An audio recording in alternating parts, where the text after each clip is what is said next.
France కొత్త అధ్యక్షుడిగా Emmanuel Macron ఎన్నికయ్యారు. 39 ఏళ్ల వయసులో ఆయన ప్రెసిడెంట్గా ఎన్నికై చరిత్ర సృష్టించారు. అతి జాతీయవాద పార్టీ నేత లీజెన్ ఓడించి యూరోపియన్ యూనియన్ను ఊపిరి పీల్చుకునేలా చేశారు. ఫ్రాన్స్ ప్రజల కష్టాలు తీరుస్తానని ప్రకటించారు మక్రాన్.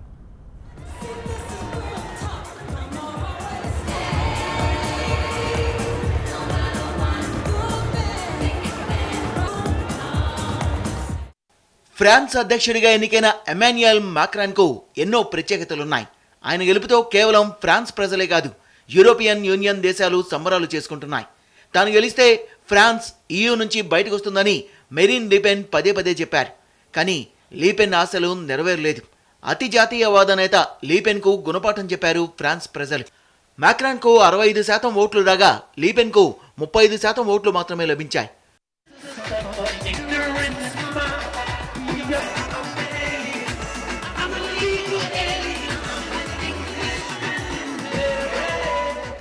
ముప్పై 39 ఏళ్ల వయసులో ఫ్రాన్స్ అధ్యక్షుడిగా ఎన్నికయ్యారు మాక్రాన్. అతి పిన్న వయసులో అధ్యక్ష ఎన్నికల్లో గెలిచిన మాక్రాన్ కు అభినందనలు వెల్లువెత్తాయి. అమెరికా అధ్యక్షుడితో పాటు పలువురు ఆయనకు అభినందనలు తెలిపారు. నిజానికి ఫ్రాన్స్లో కూడా ఈసారి పెనుమార్పు వస్తుందని అందరూ భయపడ్డారు. అమెరికా, బ్రిటన్ లాగా ప్రజలు జాతీయవాదానికి ఓటేస్తారని భావించారు. కానీ లీపెన్ ఓటమితో అది జరగలేదు. ప్రజల్ని ట్రంప్ లాగా తన ప్రసంగాలతో రెచ్చగొట్టారు లీపెన్. తాను గెలిస్తే EU నుంచి బయటకు వస్తానని, శరణార్థులకు చోటిచ్చే ప్రసక్తే లేదన్నారామె. ట్రంప్ అడుగుజాడల్లో నడుస్తానని ప్రకటించిన లీపెన్ కు ఓటర్లు తగిన గుణపాఠం చెప్పారు.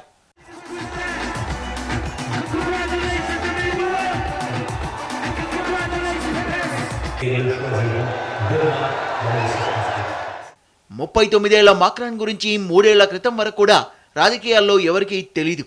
రాకెట్ స్పీడ్తో దూసుకొచ్చి ఆయన ప్రజల్ని ఆకట్టుకున్నారు. మధ్యతరగతి ప్రజలతో పాటు యూత్లో ఆయనకు మంచి ఫాలోయింగ్ ఉంది. ఫ్రాన్స్ అధ్యక్ష ఎన్నికల్లో మాక్రాన్కు సంబంధించిన ఎన్ మార్చ్ పార్టీ, లీపెన్కు సంబంధించిన నేషనలిస్ట్ పార్టీల మధ్య గట్టి పోటీ నడిచింది.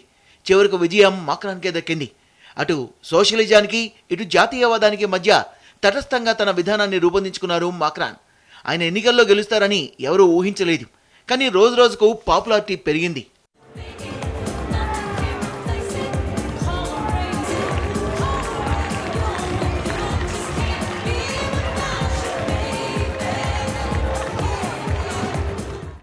మాక్రాన్ వ్యక్తిగత జీవితానికి సంబంధించి కూడా చాలా ఆసక్తికర విషయాలున్నాయి. మాక్రాన్ వయసు 39 ఏళ్లు కాగా ఆయన భార్య బ్రిగెట్ వయసు 65 ఏళ్లు. అంటే ఇద్దరి మధ్య 25 ఏళ్ల గ్యాప్ ఉంది. అయినప్పటికీ ప్రేమకు వయసు లేదంటారు మాక్రాన్. అందుకే తన స్కూల్ టీచర్ను ప్రేమించి పెళ్లి చేసుకున్నాడు. 15 ఏళ్ల వయసులో బ్రిగెట్తో ప్రేమలో పడ్డాడు మాక్రాన్. 17 ఏళ్ల వయసు ఉన్నప్పుడు తన టీచర్కు ప్రపోజ్ చేశాడు. 3 పిల్లల తల్లైన బ్రిగెట్ను మాక్రాన్ పెళ్లాడడం అప్పట్లో సంచలనం రేపింది. 2007లో వీళ్ళు పెళ్లి చేసుకున్నారు. ఈ దంపతులకు పిల్లలు లేరు. అయితే బ్రిగెట్కు మొదటి మ్యారేజ్తో జన్మించిన 3 పిల్లల్ని తన పిల్లలుగా భావిస్తాడు మాక్రాన్. 65 ఏళ్ల వయసులో కూడా బ్రిగెట్, మాక్రాన్ చాలా ఉత్సాహంగా, హుషారుగా కనిపిస్తారు. భర్తకు ఆమె స్పీచ్లు రాసిస్తారు. తన ముందున్న లక్ష్యాల్ని స్పష్టంగా వివరించారు మాక్రాన్. దేశ ఆర్థిక వ్యవస్థను బలోపేతం చేయడం, నిరుద్యోగం, ఉగ్రవాదంపై పోరుకు అత్యంత ప్రాధాన్యమిస్తానని తెలిపారు.